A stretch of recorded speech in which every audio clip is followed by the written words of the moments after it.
오늘 우리에게 주신 하나님의 말씀은 시편 74편 18절에서 23절의 말씀입니다. 여호와여 이것을 기억하소서. 원수가 주를 비방하며 우매한 백성이 주의 이름을 능욕하였나이다. 주의 맷비둘기의 생명을 들짐승에게 주지 마시며 주의 가난한 자의 목숨을 영원히 잊지 마소서. 그 언약을 눈여겨보소서. 무릇 땅의 어두운 곳에 포악한 자의 처소가 가득하나이다. 학대받은 자가 부끄러이 돌아가게 하지 마시고 가난한 자와 궁핍한 자가 주의 이름을 찬송하게 하소서. 하나님이여 일어나 주의 원통함을 푸시고 우매한 자가 종일 주를 비방하는 것을 기억하소서. 주의 대적들의 소리를 잊지 마소서. 일어나 주께 항거하는 자의 떠드는 소리가 항상 주께 상달되나이다. 아멘. 할렐루야. 사랑하는 에베네셀 가족 여러분, 오늘도 하나님께서 우리에게 새 하루를 허락해 주셨습니다. 오늘 주신 이 하루가 복된 하루, 소망의 하루가 되려면 우리에게 힘과 지혜가 오늘도 충만해야 합니다. 세상의 지혜, 세상의 힘이 아니라 하나님이 주시는 힘과 지혜가 우리 가운데 충만할 때 이 하루가 진정 승리하는 하루, 하나님께 영광 돌리며 거룩을 이루어가는 하루가 될 줄 믿습니다. 하나님이 주시는 힘과 지혜는 하나님의 말씀 안에 있음을 또한 고백합니다. 오늘 주신 이 시편의 고백을 통하여 이 말씀 가운데 놀라운 능력과 지혜를 누리는 복된 에베네셀 교회 성도가 될 수 있기를 주님의 이름으로 축복합니다. 오늘 우리가 함께 나누게 되는 시편 74편 뒷부분의 말씀은 아삽의 시라고 되어 있습니다. 그러나 지난 시간에 우리가 함께 나누었듯이 아삽은 다윗과 솔로몬 시대의 성전의 예배 인도자였습니다. 하지만 오늘 본문의 배경은 그것보다도 훨씬 이후의 시대인 이스라엘 남유다의 예루살렘 성전이 파괴되고 북이스라엘과 또한 남유다 백성들이 모두 바벨론의 포로로 끌려갔을 때 그때 성전을 섬겼던 아삽의 후손들이 고백했던 찬송입니다. 그러니 아삽의 후손의 고백이다, 이렇게 우리가 생각하면 될 것 같습니다. 아삽의 후손들은 성전에서 하나님을 예배하며 찬송하며 섬겼던 예배 인도자입니다. 그들이 어느 날 하루아침에 바벨론으로부터 침공을 받게 되고 나라가 망하고 그리고 성전이 파괴되었습니다. 그리고 포로로 끌려갑니다. 그렇게 포로로 끌려가는 것도 낙심되고 낭망되는 일인데 하나님을 섬기는 그들이 하나님의 성전이 파괴되는 모습을 보면서 얼마나 그 마음의 절망감과 하나님 도대체 왜 이러십니까? 왜 막지 않고 왜 멈추지 않습니까? 그들을 벌하지 않습니까? 이런 원망까지도 가득했을 겁니다. 이런 상황 속에서 시편 74편 앞부분은 하나님을 향한 원망과 비슷한 그런 고백과 하소연들이 나옵니다. 그리고 오늘 본문에서는 그럼에도 하나님을 향한 소망과 간구의 기도를 드리고 있는 것을 보게 됩니다. 여러분, 환난과 절망, 낙심이 심할 때는 그리고 기가 막힌 어려운 일을 당할 때는 기도조차 나오지 않을 때가 있습니다. 그런 고백들 많이 하죠. 너무 힘들면 기도도 나오지 않는다고. 그렇습니다. 그러나 그럼에도 불구하고 우리는 그때 정신을 차리고 기도의 끈을 놓치지 않고 기도의 중심을 우리가 기억해야 합니다. 오늘 본문을 보게 되면 참 기가 막힐 노릇이죠. 나라를 잃고 또한 성전이 파괴되고 포로로 끌려가는, 누가 이 일을 예상했겠습니까?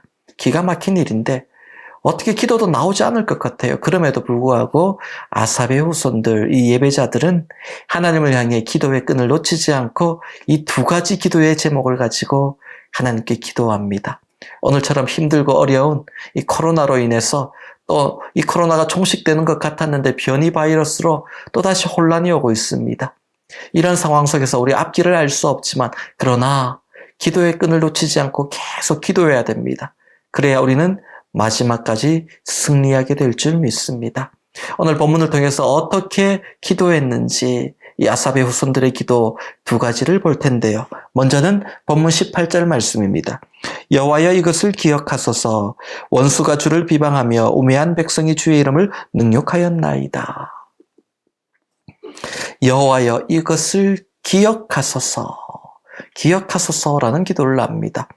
본문 18절에서 무엇을 기억해달라고 합니까? 하나님을 핍박하고 하나님의 성전을 파괴하고 하나님을 모욕하고 능욕하는 저 어리석은 백성들을 기억하라. 저들을 벌하시고 하나님의 정의를 세워주옵소서. 그런 의미가 되겠죠. 뿐만 아니라 본문 19절 말씀을 보니까 주의 맷비둘기의 생명을 들짐승에게 주지 마시며 주의 가난한 자의 목숨을 영원히 잊지 마소서. 주의 가난한 자의 목숨, 하나님의 택하신 백성, 그러나 연약함 가운데 있는 지금 연약한 하나님의 백성들을 영원히 잊지 말아 주옵소서. 기억해 주옵소서. 자신들의 삶을 놓고 하나님 우리를 기억해 주옵소서. 당신의 백성이 아닙니까? 우리는 연약합니다. 라고 기도하고 있습니다. 본문 22절에서도 기억하소서 그렇게 기도하고 23절에서도 잊지 마소서 기억해달라는 것이죠. 이렇게 기억해달라는 기도를 하고 있습니다. 여러분, 이 기억해달라라는 이 말씀, 하나님이 기억하셨다라는 아주 의미 있는 말씀이 창세기에 나오는데 노아와 그의 가족들이 방주에 있을 때 그 모습을 보고 하나님이 그들을 기억하셨다라고 성경에 말씀하고 있습니다.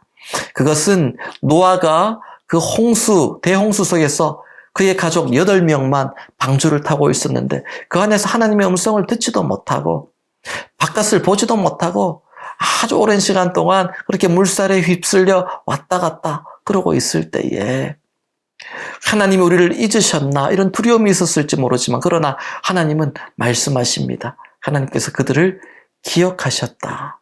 기억하셨다는 것은 잊고 있다가 생각나서 이제 기억이 났습니다.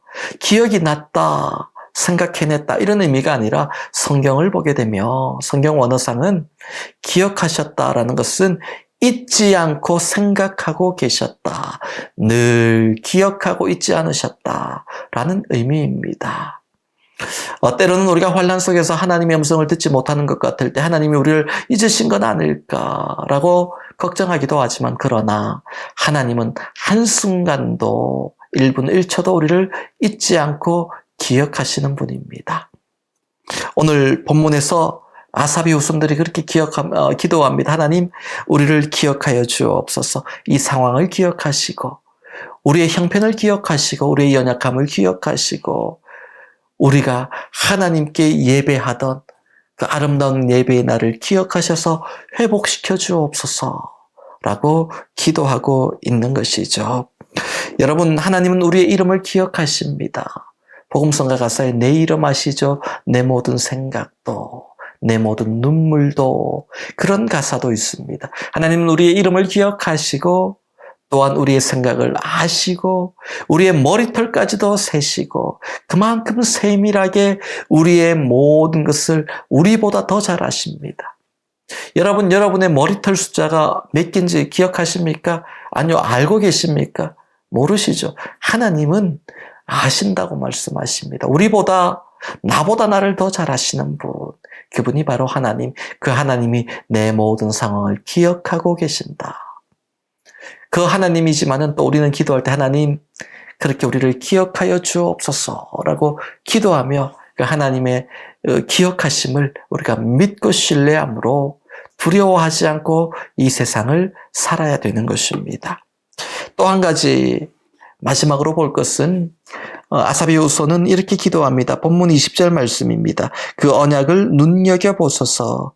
무릇 땅의 어두운 곳에 포악한 자의 처소가 가득하나이다. 그 언약을 눈여겨보소서. 이게 무슨 고백일까요? 좀 쉬운 표현으로 우리말 성경을 보니까 이렇게 번역이 되어 있어요. 주의 언약을 생각해 주소서. 주의 언약을 생각해 주소서. 하나님이 우리와 하신 언약, 그 언약은, 주의 언약은 우리와 맺은 언약입니다. 모세가 시내산에서 하나님을 만나고 하나님과 언약을 맺죠. 그래서 그때부터 이스라엘이 하나님의 백성이 되는 거예요.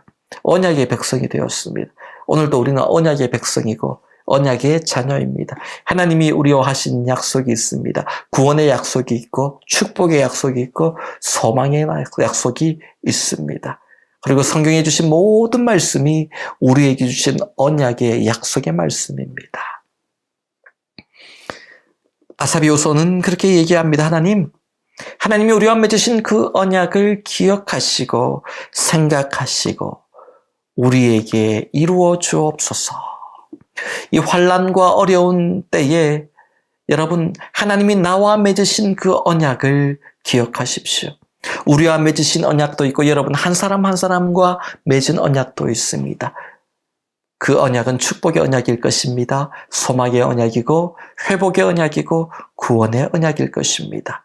하나님 그 언약들을 기억하시고 내 삶에 온전히 이루어 주심으로 오늘 내가 환난과 시험 속에 어려움을 겪고 있지만 그럼에도 이 위기를 모두 이겨내고 주님 닮고 주님의 영광 나타내는 언약의 백성 되게 하여 주옵소서. 그 언약을 눈여겨보소서. 아사비오서는 그렇게 기도했습니다. 여러분, 오늘도 우리는 하나님이 언약을 이루시고 약속을 이루시는 분임을 믿고 하나님의 약속의 말씀을 듣고 믿고 붙들고 따라 순종하며 살아가야 됩니다. 그때 말씀하신 그 언약의 약속의 축복이 우리의 축복되고 능력될 줄 믿으시기 바랍니다. 오늘 말씀을 맺습니다. 이 환난과 어려울 때에 두 가지 기도 기억하십시오. 하나님, 나를 기억하여 주옵소서. 나를 잊지 말아 주옵소서. 그렇게 기도하시고 또 한 가지, 하나님 나와 맺은 언약을 내 삶을 통해 이루어 주시고 그것이 축복이 되게 하시고 소망이 되게 하시고 구원이 되게 하여 주옵소서. 그렇게 기도하고 하루를 시작할 때에 그 기도의 응답이 놀라운 은혜와 축복으로 우리 모두에게 있기를 주님의 이름으로 축원합니다. 다 함께 기도하시겠습니다. 하나님 아버지 감사합니다. 당신의 백성을 기억하시고 영원히 잊지 않으시며 생각하시는 하나님, 우리의 이름을 아시고 우리의 머리털까지 그 수까지도 세시는 하나님, 그 세밀하신 하나님의 은혜와 그 세밀하신 하나님의 사랑을 우리가 온전히 신뢰하고 하나님을 따라가게 하여 주옵소서. 특별히 우리 모든 성도들과 함께 맺으신 그 아름다운 언약들을 이루어 주시고 각 사람마다 맺으신 그 언약이 놀라운 축복의 약속 열매로 맺히는 하루 우리의 삶이 될 수 있도록 은혜 베풀어 주옵소서. 우리 모두의 삶을 통해 하나님의 약속의 말씀을 이루어 주옵소서. 예수님의 이름으로 축복하며 기도하옵나이다. 아멘.